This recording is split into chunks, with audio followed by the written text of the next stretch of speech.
हम चिल्ला चिल्ला के थक चुके हैं कि भैया वो किसान नहीं है। जो खालिस्तान की मांग करे वो किसान कैसे हो सकता है?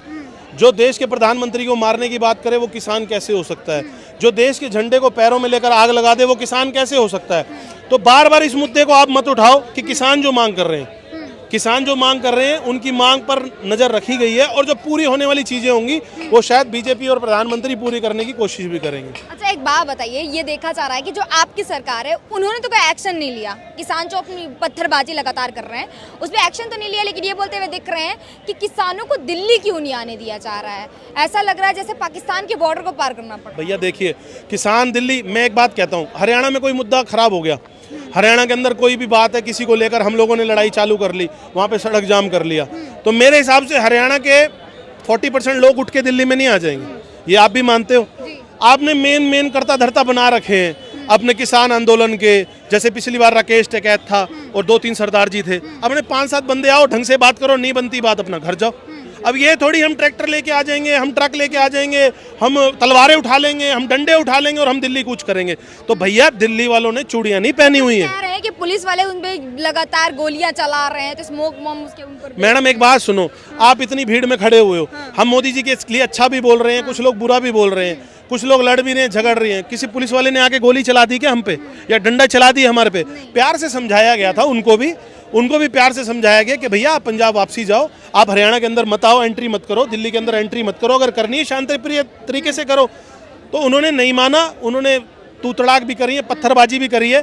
पीटीसी भी जो उनका चैनल है, पीटीसी के ऊपर आप कभी भी नोट कर लेना, सिर्फ उन्हीं के फेवर की चीज़ें दिखाई जा रही हैं। पत्थर वो पहले चलाएगा, पुलिस वाला कार्रवाई करेगा तो पुलिस वाला गलत हो जाएगा, वो महान कहलाएंगे। उनका कोई गोली लग के शहीद हो जाएगा तो वो कहेंगे जी हमारा शहीद हो गया। लेकिन पुलिस वाले का कोई बंदा मरेगा तो उसको पुलिस वाले को तानाशाह बताया जाएगा, मोदी की पुलिस बताया जाएगा। अपने वालों को तुम पत्थर बरसा के भी शहीद कहलवाओगे, लेकिन हमारे वालों को, पुलिस वाले जो बेचारे अपने बच्चों को छोड़कर वहाँ ड्यूटियाँ दे रहे हैं, अगर उन्हें कुछ हो जाता है तो वो गलत माने जाते हैं। आप देख रहे होंगे जो किसान है वो पत्रकार को पर भी हमला करे, जबकि उनकी बात भी पहुंचा रहे वो सरकार तक, तो फिर हमले क्यों हो रहे वहाँ पर? भैया देखिए, मैडम उनको ऐसे पत्रकार चाहिए जो उनकी हाँ में हाँ मिलाएं और जो उनकी बात वहाँ तक पहुँचाएं। चाहे वो मोदी को मारने की बात हो, चाहे वो देश के टुकड़े करने की बात हो, चाहे वो झंडा जलाने की बात हो, तो उन्हें पत्रकार वो चाहिए जैसे कि पीटीसी जो एक तरफा न्यूज़ दिखाता है सिर्फ पंजाब के किसानों की। अगर वो 1% भी मोदी जी की तारीफ करेगा तो वो पत्थर बरसाएंगे उसके ऊपर। मोदी जी क्रूर है ना उनके हिसाब से। हाँ, मैं कह तो रहा हूँ, ये बात ध्यान से सुनना, पहले भी बोल चुका हूँ। मोदी जी क्रूर पता है क्यों है? हिंदुओं को मारने वाला, हरमंदिर साहब पर हथियारों के साथ कब्जा करने वाला, उनकी नजरों में संत जरनैल सिंह भिंडरावाला जो गोलियां चला रहा है, जो हिंदुओं को मार रहा है, जो सिर्फ मारने की राह पर चल रहा है, वो तो इनकी नज़रों में संत है। लेकिन जो हमारे मोदी जी हैं, सुबह 7 बजे उठते हैं, 6 बजे उठते हैं, सोचते हैं आज जनता को कोई मेडिकल सुविधा दे दूं, सोचते हैं आज कोई नया एम्स दे दूं, सोचते हैं आज कोई नई फैक्ट्री दे दूं, सोचते हैं आज कोई नया पुल दे दूं, देश का विकास करूं, देश का नाम बाहर के देशों में नाम चूं, वो तानाशाह है। संत जरनैल सिंह इनकी नज़रों में संत है और मोदी हमारे तानाशाह हैं, क्योंकि वो मोदी कईयों का जीवन खींच लेते हैं ना, जैसे संत जरनैल सिंह ने खींचा था। हम तो उसे संत नहीं बोलेंगे, बस उनकी वाणी रिपीट कर रहे हैं। मारने वाले को वो संत कहलाएंगा और हमारे देश के प्रधानमंत्री जो है वो तानाशाह कहलाएंगे। अच्छा, एक बात बताइए, जब रिपोर्टर्स वहाँ पर ग्राउंड पे पहुंचा और उनसे वहाँ की युवाओं से पूछा कि आखिरकार एमएसपी है क्या, तो उनको यही नहीं पता है कि एमएसपी क्या है, किन मांगों को लेकर के वहाँ पर आंदोलन हो रहा है, तो वो युवा वहाँ पे मौजूद क्यों है और इतना उग्र तरीके से भाषण क्यों दे रहे हैं? उनको एमएसपी से मतलब होता मैडम, तो शायद हल निकल चुका होता। भैया उन्होंने 1.5 गुना बोला, सरकार ने 1 गुना बोला, हल निकल सकता था। उनकी डिमांड 13 है, उन 13 डिमांड्स के अंदर 6-7 डिमांड तो ऐसी जो पूरी हो ही नहीं सकती। बिना नौकरी के तुम्हें 200 दिन की पैसे दे दो, 700 रुपये, 700 पता नहीं 800 रुपये दिहाड़ी, भारत की अर्थव्यवस्था कहाँ पहुँचेगी? दूसरी चीज़, उनका मोटिव मैडम एमएसपी नहीं है, उनका मोटिव है सिर्फ और सिर्फ ये चुनाव जो 2 महीने बाद होना है, किसी ना किसी करके मोदी जी की 2, 4, 5 सीटों को फर्क पहुंचाएं। लेकिन पंजाब के अलावा कहीं फर्क नहीं पड़ना, उल्टा मोदी जी का ग्राफ बढ़ना है। और रही पत्रकारों की बात, अगर आप उनके फेवर की बात करोगे, आप बोलोगे भिंडरावाला जिंदाबाद, आप बोलोगे खालिस्तान जिंदाबाद, आप बोलोगे मोदी तेरे को मार देंगे, बिल्कुल सही कहोगे, तो आप तब आप ओके हो। भैया वो चाहते हैं ना, तभी तो आप लोगों पे पत्थर बरसाया जाता है, तभी तो मीडिया को दलाल बताया जाता है, तभी तो मीडिया को गोदी मीडिया बताया जाता है। आप उनकी हाँ में हाँ नहीं मिलाते ना, आप हाँ में हाँ मिलाओगे तो आप भी बैल कहलाओगे, अच्छे कहलाओगे। एक तो अन्नदाता कहलाते हैं, फिर खालिस्तान के नारे लगाते हैं। अन्नदाता मैडम सिर्फ भगवान है, भगवान अन्नदाता है हमारी नज़रों में। जो सरकार, जो मतलब किसान अन्न को बेचता है, मजबूरी का फायदा उठाता है, 800 वाली गेहूं को 1000 में बेचता है और आज देश का हवाला देकर, देश को बदनाम करके, देश को धमकी देकर अपनी एमएसपी को 1.5 गुना कराना चाहता है, वो किसान अन्नदाता नहीं कहला सकता मैडम। किसान अन्नदाता जब कहलाता जब कोरोना में वो ट्रैक्टर के ट्रैक्टर भर के इधर प्रवासियों के लिए फ्री में राशन बंटता। अन्नदाता वो जब कहलाता प्रवासियों को यहाँ से यूपी जाने की जरूरत थी, जब वो पैदल पैदल गए हैं, वो लोग अपने ट्रैक्टर लाते उन पे बिठा के छोड़ के आते, तब वो अन्नदाता कहलाता। कि विपक्ष तो बार बार बोल रही थी बिजनेसमैनों पे ध्यान दे रहे, किसानों पे ध्यान नहीं दे रहे, जो गरीब है, मेहनत करके अपना काम करते हैं, उनके बारे में नहीं सोच रहे, सिर्फ बिजनेसमैन के झोली में पैसे। मैडम ले दे के ना मैं आपको एक बात बताऊं, दोनों बातों को बताऊंगा, एक तो गरीब किसान के बारे में और बिजनेसमैन के बारे में। पहले गरीब किसान की सुन लो आप। गरीब किसान का ऐसा है, 9 दिन या 10 दिन इस आंदोलन को हो चुके हैं। उससे पहले 1 साल 1.5 साल आंदोलन चला। कोई दिन ऐसा गया कि भैया ये हुआ हो कि पंजाब से ट्रैक्टर भर के जो गेहूं आना था वो रोक दिया गया, नहीं आया? हुआ कभी? बिजनेस चल रहा है मैडम, धंधा चल रहा है, खेती भी हो रही है, राशन भी बेचा जा रहा है, लेकिन सिर्फ ये मुद्दा चुनावी है और देश को बदनाम कर रहे हैं। आप इन बातों को समझो। एक दिन भी ऐसा सुनाई दिया कि अन्न नहीं आया, गाड़ी रोक दी गई है, किसानों ने अन्न नहीं भेजा हरियाणा में। मैं आपको यहाँ पर रोक रही हूँ, आप एक बात बताइए, देश को क्यों बदनाम करेंगे जब देश ही उन्हें सब कुछ दे रहा है? तो भैया शुरू से आप समझ तो रहे हो, खालिस्तान और हिंदुस्तान 2 देश हो गए ना। उनकी मांग खालिस्तान की है, तो खालिस्तान उनका अदर देश हो गया, अदर कंट्री तो होगी एक तरह से। भैया हमें खालिस्तान चाहिए। आप मैडम एक बात बताओ, आज हिंदुस्तान में सारे लोग मिल बांट के रह रहे हैं, लड़ रहे हैं, झगड़ रहे हैं, कुछ भी कर रहे हैं, हिंदुस्तान तो कहला रहा है। कल को इनको खालिस्तान बन जाता है 1%, मेरे को इतना बताओ, क्या सिख दूसरे सिख को नहीं मारेगा? क्या वहाँ सिख बच्ची का बलात्कार नहीं होगा? क्या किसी के सिख के घर में चोरी नहीं होगी?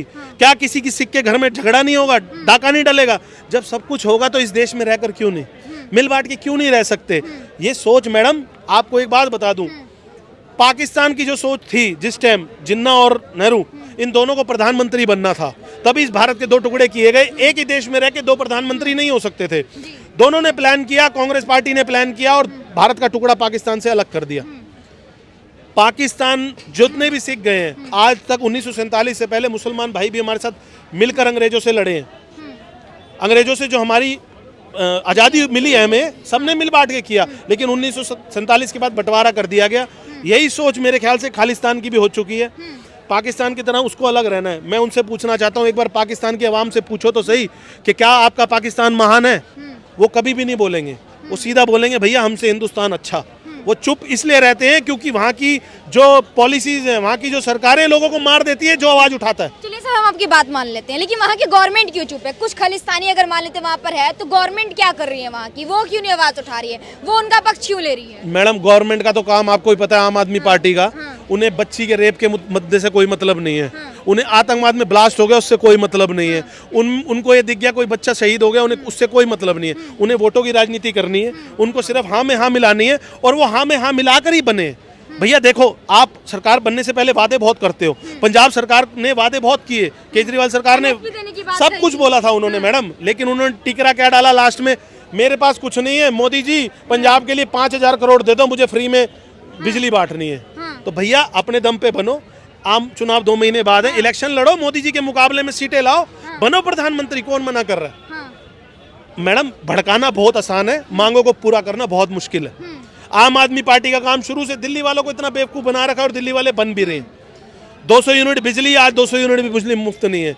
औरतों को गाड़ी के अंदर, बस के अंदर, जो आज सुरक्षित औरतें घूम रही है ना बसों के अंदर, फ्री में कोई टिकट नहीं है, ये सुरक्षा मोदी जी ने दे रखी है। नहीं तो पहले बसों में भी ब्लास्ट होते थे, ये फ्री की टिकट धरी रह जाती। तो सरकार तो दावा कर रही है ना अच्छी शिक्षा दे रही, तो वह युवा क्यों वहाँ पे इंक्लूड? मैडम मैं, मेरा भाई, मेरे मम्मी पापा, उनसे पहले बुजुर्ग सारे सरकारी स्कूलों में पढ़ के इंजीनियर डॉक्टर बने हैं। ये तो है नहीं अच्छी शिक्षा। आज दिल्ली के कौन से स्कूल के अंदर लड़की और लड़के आपस में खड़े होकर बातें नहीं कर रहे होते? 70% बच्चे सिगरेट नहीं पी रहे होते। चिट्टा कहाँ नहीं बिक रहा दिल्ली के अंदर? अच्छी शिक्षा ये होती है कि छोटी बच्चियों को सिखाया जाए मोदी मर जा तू, मोदी तेनू मार देंगे, ये शिक्षा है क्या अच्छी? अच्छी शिक्षा ये होती है कि देश के पीएम है, इनको सलाम करो, इनकी दुआएं मांगो, इनकी जिंदगी का मतलब जिंदगी के लिए दुआएं मांगो कि ये बड़े मतलब काफी जीवन तक जिए। लेकिन आज बोला जाता है मार दो, ये कौन सी शिक्षा अच्छी मैडम? एक बात बताइए, संविधान निकालने के लिए बार बार बैठकें हो रही है, बातचीत भी किसानों से लगातार चल रही है, उसमें सरकार ने बोला कि 5 अनाज पे हम एमएसपी देने के लिए तैयार है, एमएसपी देने के लिए, तो उसके बावजूद किसान मना करते हैं और दिल्ली कुछ करने के लिए आते हैं। अभी 2 दिन का रोके, बोलते कल से फिर स्टार्ट करेंगे। ऐसा 150 करोड़ लोगों का देश, मेरा हिंदुस्तान 150 करोड़ लोगों का, जिसमें 50 करोड़ बेवकूफ़, जिसमें 50 करोड़ विपक्ष, जिसमें 50 करोड़ जो मोदी को मारने की बात करते हैं, जिसमें 50 करोड़ जो साला सेल्फ पे जीते हैं। 100 करोड़ लोगों के हिंदुस्तान हो गया, 50 को आप मत गिनो ना, जो देश के झंडे की बेइज्जती के साथ खड़े हैं। वो तो देश दिल्ली थोड़ी है। क्यों करनी है? उन्हें दिल्ली ही भैया क्यों दिल्ली मेन सेंटर, हाँ। दिल्ली मेन सेंटर, प्रधानमंत्री का घर, दिल्ली में सारे एमपीज एमएलए सब यहीं रहते हैं। और दिल्ली भारत की राजधानी, शुरू से दिल्ली केंद्र है अनशन का, आंदोलन का। तो दिल्ली कूच करने का मतलब यही तो है मैडम। हाँ। अगर उनकी आवाज इतनी स्ट्रांग है, वहां से उठ तो रही है, यहाँ के क्या उठानी है उन्होंने। अच्छा, किसान को एक तरफ खालिस्तानी भी बताया जा रहा है, एक तरफ कहा जा रहा है उनको फंडिंग भी हो रहा है, ऐसा जो न्यूज़ है वो क्यों फैल रही है सर? मैडम खालिस्तानी हम नहीं बोल रहे उनको, उन्होंने खुद बोल बोल के चीख चीख के बोला असी खालिस्तानिया, झंडे हाथों में लेके गुब्बारे पे लॉन्ग लीव खालिस्तान, इतना मोटा गुब्बारा सा एक बना रखा है जो आजकल मेलों में लगते हैं, लॉन्ग लीव खालिस्तान, भिंडरा वाले की फोटो, हम खालिस्तान हमें चाहिए, भारत तेरे टुकड़े हो जाएंगे, मोदी को मार देंगे। उन्हें खुद चाहिए खालिस्तान, तो हम भी तो खालिस्तानी बोलेंगे। वो कहे ना हम किसान हैं, मोदी जी हमारी रक्षा करो, हमें एमएसपी दो, हम किसान बोलेंगे ना। वो खुद ही अपने आप को खालिस्तानी बोल रहे हैं, तो मैं खालिस्तानी तो बोलूंगा। अब मैं अपने आप को अंधभक्त बोलूं, मोदी भक्त बोलूंगा, तो ये मोदी भक्त और अंधभक्ति तो बोलेंगे, या मुझे कह देंगे तू भी खालिस्तानी है। मैं भी तो सीखूं, मुझे क्यों नहीं खालिस्तानी बोल रहे भाई। देश के साथ चलोगे तो खालिस्तानी क्यों कहलाओगे। अच्छा, राहुल गांधी देख रहे बोल रहे हैं कि एमएसपी हम लागू करेंगे, हमारी सरकार बना दीजिए। मैडम एक बात बताओ, पप्पू की बातें क्यों करते हो आप? उसकी वादे कर रहे हैं ना वादे तो वो उसकी मम्मी ने वादा किया, उसके पापा ने भी वादा किया, उसके परदादा ने भी वादा किया, सब ने वादे किए। वादे करते हैं। राजस्थान में वादा किया था, सरकार आई थी, कौन से झंडे उखाड़ लिए, कौन से कर्ज माफ हो गया। अरे मैडम उनका वादा सिर्फ एक है, अगर 1 लाख करोड़ के मालिक है ना वो, हम गरीबों का खून चूस कर वो आज प्रधानमंत्री पीछे रहे हैं। इटली में इतने इतने उनके मकान हैं, इतने इतने उनकी होटल्स हैं। मैडम उन्होंने खून चूसना है, उन्होंने कोई वादा पूरा नहीं करना। इस बात को आप समझो। गरीब के साथ बैठ के रोटी खा के वीडियो बना लेता है तो क्या हो जाएगा, गरीब का हितैषी हो गया वो। किसी सरदार के साथ ट्रैक्टर पे ला के काम कर लेगा, हितैषी हो गया। किसी मंदिर में जाके पूजा कर लेगा, हिंदू हो जाएगा। मैडम काल नेमी है, काल नेमी सुना है, रामायण में होता था, चेहरे बदल लेता था। काल नेमी है। हिंदू के पास जाएगा तो हिंदू से कहेगा वोट दे दो, मोदी तुम्हारे खिलाफ है। मुसलमान के पास जाएगा तो कहेगा मोदी तुम्हारे खिलाफ चलता है, वोट मुझे दे दो, मैं तुम्हारा सब कुछ सही करूँगा। शुरू से मैडम लोगों को भड़काते आए हैं। डिवाइड एंड रूल की पॉलिसी जो उनकी है, फूट डालो राज करो, वो काम चल रहा है। पहले मुसलमानों को तो उन्होंने पूरा बंद कर दिया एक पिटारे के अंदर कि भैया ये हमारे कब्जे के लोग हैं, ये कहीं नहीं जाएंगे। अब सिखों के साथ भी यही चल रहा है और हमारे सिख भाई गलत राह पर चल रहे हैं। लेकिन सर, ये सबसे बड़ा सवाल उठता है कि बार बार पंजाब से ही किसान क्यों आ रहे हैं? मैडम किसी की मंशा हिंदुस्तानी ना होने, मतलब हिंदुस्तानी नहीं हूं मैं कहता हूं मैं पाकिस्तानी हूं, मैं खालिस्तानी हूं, वो मोदी के फेवर में कैसे हो जाएगा मैडम? मोदी के फेवर में पता है कौन हो सकता है? जिसको घर में 5 लाख का बीमा मिल रहा है। मोदी के फेवर में वो हो सकता है जिसके घर में पेंशन आ रही है। मोदी के फेवर में वो हो सकता है जिसका बच्चा बम ब्लास्ट से बच चुका है, जिसने शहीद होना था वो बच गया। मोदी के फेवर में हिंदुस्तानी हो सकता है। मोदी के फेवर में लोगों को जिनको काम मिल रहा है, बेरोजगार मिल रहा है, लोन मिल रहे हैं, ये हो सकते हैं। खालिस्तानी पाकिस्तानी सोच रखने वाला कभी भी मोदी के फेवर में नहीं होगा। और पंजाब के हालात आज की डेट में 70% यही हो चुके हैं कि भैया उनको पूरा खालिस्तान समर्थन करना है, तो वो मोदी के फेवर में कभी भी नहीं रहेंगे। एक तरफ राकेश टिकैत ये बोलते हुए दिख रहे हैं कि 29 फरवरी तक इसमें यूपी के भी किसान आ जाएंगे, वहीं पन्नू का भी नाम सीधा सीधा जोड़ा जा रहा है, क्या कहना चाहेंगे? मैडम यूपी के किसान नहीं आएंगे। राकेश टिकैत ने बात बहुत अच्छी करी है। हो सकता है हरियाणा के भी लोग आए, लेकिन वो आएंगे विपक्ष के लोग, वो किसान नहीं होंगे। क्योंकि आज की डेट में यूपी और हरियाणा का किसान मोदी जी के साथ कदम पे कदम मिला के चल रहा है। ये डिक्लेयर आपको 2 महीने बाद आम चुनाव में हो जाएगा। आपको लगता नहीं किसान के हित की बात करते नेता उनके अध्यक्ष बने हुए, तो राकेश टिकैत क्यों लेकर के आएंगे विपक्षी को? किसानों के हित की बात पता है मैडम कैसे होती है? उनको समझाया जाता है भाई खालिस्तानी मत बोलो, तुम खालिस्तानी नहीं हो, तुम हिंदुस्तानी हो। किसान के हक की बात कैसे होती है? तुम 1.5 गुना एमएसपी मांग रहे हो, यार उसको सही करो, 1 गुना करो, शायद सरकार दे दे। अपनी जो कंडीशंस होती हैं उसमें कुछ ना कुछ करेक्शन की जाए, तभी सरकार सुनेगी। अब आप कह दो 2000 देने की औकात है हमारी और हमें चाहिए 10,000, तो मैडम वो बात नहीं बनेगी। 150 करोड़ लोगों का देश है, जिसमें 50 करोड़ बुद्धू हैं जो देश के खिलाफ हैं। उनको साथ लेके चलना है, उनकी भी मांगे पूरी करनी है। सिर्फ किसानों की मांगे पूरी करने लग गए तो रिक्शे वाला भी कहेगा कि भैया मेरा रिक्शा मुफ्त में दो मुझे। सर, एक आखिरी सवाल आपसे, आप एक बात बताइए, अगर एमएसपी लागू कर दिया जाता है तो क्या फर्क पड़ेगा देश की अर्थव्यवस्था पे और बाकी जनता पर? मैडम देखिए, जो वित्त मंत्री बैठे हैं, जो देश के अर्थशास्त्री बैठे हुए हैं, उन्होंने कोई ना कोई तो गणित कर रखा होगा कि भैया हम इतने लाख करोड़ रुपए अगर इनको मुफ्त में एमएसपी का कर देंगे, इनके कर्ज माफी कर देंगे, इनको पेंशन्स दे देंगे, तो देश कहाँ जाएगा। आज आप खुद देखते हो विपक्ष बहाना ढूंढता है मोदी को नंगा करने का, बीजेपी को नंगा करने का, उसके बाद विपक्ष पे बहाने कम होंगे। जो टैक्स भरते हैं, आज मान लो ये भैया टैक्स भरते हैं और इनकी मम्मी पापा को पेंशन मिल रही है, पेंशन से पेट काट दिया जाएगा, वो पेट काट के हिंदुस्तानियों को अंतड़ियां निकाल कर इनको एमएसपी देकर इन खालिस्तानियों का मुंह भरा जाएगा, फर्क नहीं पड़ेगा। सर ये रिपोर्ट भी तो स्वामीनाथन जी के मांग रहे, कौन सा खुद का रिपोर्ट बना करके मांग रहे? मैडम ऐसे सुनो, जब सुप्रीम कोर्ट में इनके हक में फैसला आता है ना, तो सुप्रीम कोर्ट महान है। स्वामीनाथन इनके हक में कोई रिपोर्ट कर देंगे तो स्वामीनाथन महान है, लेकिन जैसे इनके खिलाफ हल्की सी रिपोर्ट आ जाएगी, हम नहीं मानते किसी सुप्रीम कोर्ट नू, हम नहीं मानते किसी स्वामीनाथन पातन नू। इनको अपनी चलानी है, इनको अपने खालिस्तान से मतलब है और देश जाए भाड़ में, ये सच्चाई है। मतलब संविधान से नहीं चलना, अपनी मर्जी से चलना। आप खुद देखो संविधान से कब चले वो लोग। अगर संविधान से चल रहे होते तो खालिस्तान जिंदाबाद बोलते, भिंडरा वाले को संत बोलते और मोदी को तानाशाह बोलते, तो संविधान इनकी नजरों में कुछ भी नहीं है, पैरों पे रखते हैं। पैरों पर चलिए। क्या लग रहा है सर, आपको क्या लग रहा है? उन्होंने देखो मोदी जी क्या है आज के टाइम में, वो सोच समझ के करते हैं। वो ये नहीं है कि कहीं पे आगे मतलब भाषण दे दिया, कुछ कर दिया कि ये हो जाएगा वैसा हो जाएगा, नहीं, बिल्कुल नहीं। वो आने वाले टाइम में सोच समझ के, बिल्कुल जैसे आज के टाइम में थोड़े दिन पहले जब हम देख रहे थे मोदी जी लक्षद्वीप गए थे, तो लक्षद्वीप के खिलाफ उनके कितने पिक्चर्स वीडियोस वगैरह वायरल हुए थे। उन्होंने बोला था वहाँ कैसे चले गए, ये हो गया, वो हो गया, ऐसा हो गया, वैसा हो गया। बट वो कोई सोच समझ के गए थे, कुछ सोच समझ के उन्होंने आगे अपना पैर बढ़ाया था। क्या लगता है क्या उसके पीछे की मंशा होगी? उसके पीछे की मंशा उन लोगों को पता है। हाँ। देखो अगर मैं एक चीज में मेरे को पता है कि मैं गलत हूँ, मेरे को इसके खिलाफ जाना है, अगर मेरे को एक गलत फहमी किसी के खिलाफ लेके जानी है, मैं अपना इमेज आगे बढ़ाना चाहता हूँ, तो मैं अपना उसका गंदा खिलाफ मतलब गलत बातें बोलूँगा। तब भी मेरे को अंदर पता है कि हाँ मैं गलत हूँ, बट ये तो सेम थिंग यही है कि जब 2 महीने के बाद उनका रिजल्ट आएगा तो सबको पता चल जाएगा कौन गलत है कौन सही है। बस मैं ये कहना चाहता हूँ।